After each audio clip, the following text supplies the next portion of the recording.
We've got here the loading screen for 4.5. Now, they've been doing this probably most of this year, I think. This is one of the big additions that we've seen coming from the narrative team.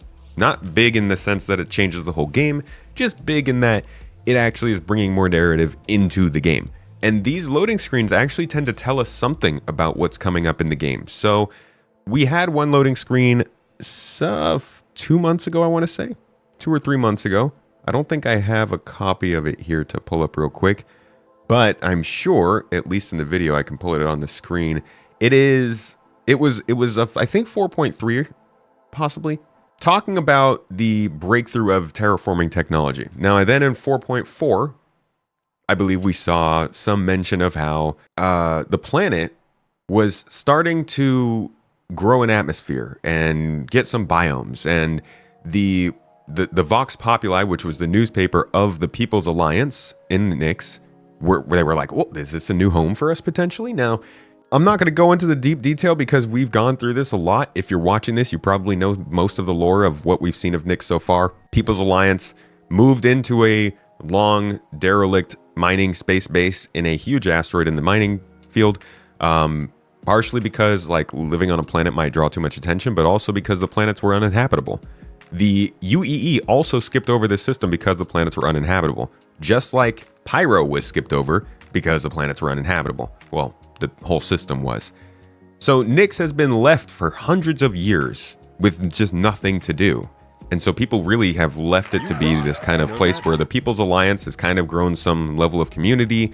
There are some gangs and folks that are hanging out in there. But for the most part, what happens in Nyx is small scale. Now, once this company came into Nyx and started to terraform Nyx 1, which was kind of like their in-lore explanation for why Nyx suddenly has these amazing planets that have multiple biomes and stuff, questions started to pop up of like, well, why in the world would Nyx have these nice planets and not have a UEE presence? The UEE loves Nyx. And we were all saying this like, hey, this is a huge plot hole. You guys need to fix this. It needs to make sense. And, you know, CIG was like, well, yeah, dude. So here is an early conversation I was having with Paul. And like I even named the podcast Star Citizen's newest star system doesn't make sense. And in this podcast, Paul explained a lot of why it doesn't really fit with the lore. But then he also goes on to be like, well, it would make a lot of sense if the story went this way. So I'll let him explain kind of what he was thinking back then. The corporations we'll go will from go there. like, hey, why are you defending, or what happened to corporations' rights? What about us? What about our all of the money we pay you to get stuff we want done? Is that, you know, that kind of thing. So I imagine what I'm trying to say is that whatever the solution is, it's going to have to be messy and tie directly into the main story that they're trying to tell at Nyx, which is this sort of awkward situation between the UEE and the People's Alliance while dealing with the Vandal and this other mystery faction. Yeah, it feels like they've kind of kicked off a story here that needs to be resolved, because that's actually a really big tension. If there is terraforming going on in Nyx, then the entire future of what we thought Nyx would be changing, because that system would start to be settled. Even if that terraforming was just completed, the People's Alliance would want to settle on that planet. Other factions would want to come in and settle on that planet. That would cause a ton of conflict. It would create way more things to do, contracts to take on, and just like in general danger in the Nyx system, which I guess is supposed to be a later stage system of the game. So I do wonder if they're going to really dive into this like you're hoping and change up the story and like add in a whole bunch more conflict and things to do because of that. It would fit with the fact that they want these systems to be more full and interesting than maybe what they originally concepted. Yeah, no, I am not against retcons. I think the retcons are great because the ideas that they had for systems was when they were making Freelancer 2. And that's no longer what they're making. They're making the Star Citizen as it is now. So the solution is they're going to have to change the stories. And I always thought they were going to change the stories, which is why I was very confused when they seemed to not want to change the story with Nyx, but also change the story because they're adding Nyx 1. It felt very much like, well, you have Nyx 1.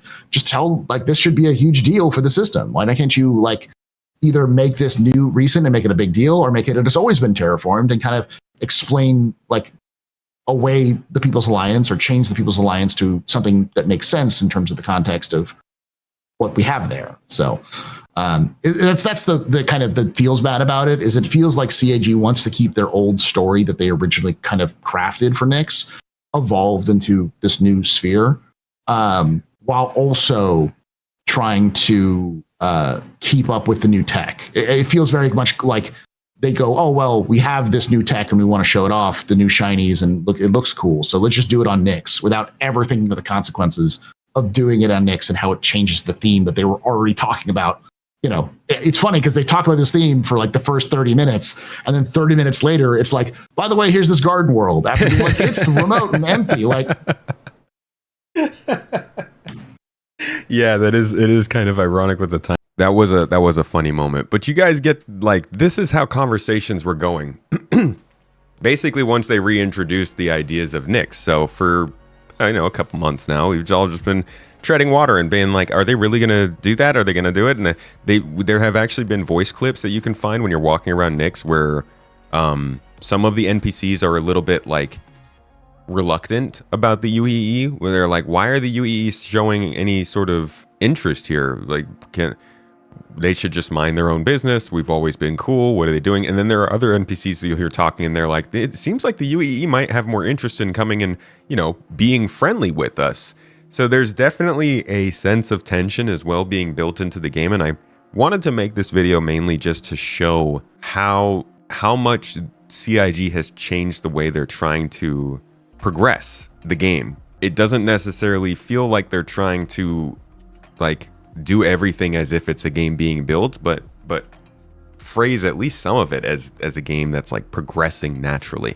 So it all comes to the newest loading screen, like I said, for 4.5, where they do have this interesting, the main story is actually about FTL comms, and a breakthrough they've had here, which, to just explain this quickly, the lore behind Star Citizen has always been that we can transmit our sound and our signals very clearly across star systems because that's a star system, but going through jump points doesn't work because of the quantum entanglement, because of the large distance, because it's ripping, I don't know, space-time, whatever. And so now there's an update in this newest loading screen saying, hey, they've figured it out. They've figured out how to send comms from one star system to another. This could have so many implications, and this could be telling us so many different things about what's going on in Star Citizen from a feature development standpoint and from potentially the next storyline ahead of us. But if you look down below this, actually to one of the smallest stories on the whole screen here, they say, Senate to discuss potential Nyx reevaluation. At the bottom saying, with the terraformation of Nyx 1 underway, could the UEE reverse course and finally claim the system?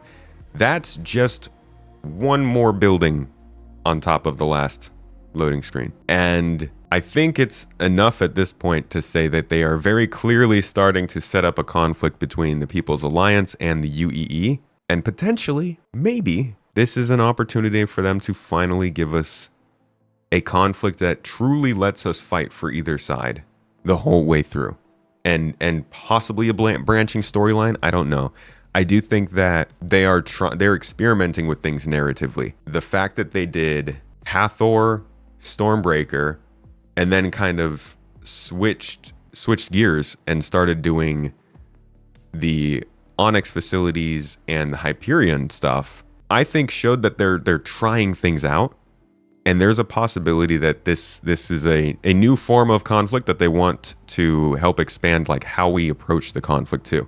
They also were trying interesting things out with the resource rush, with their way of tracking objectives being fulfilled by whole teams across the server. So I don't know what it means. It does look like this is the next step for the story going forward for Star Citizen.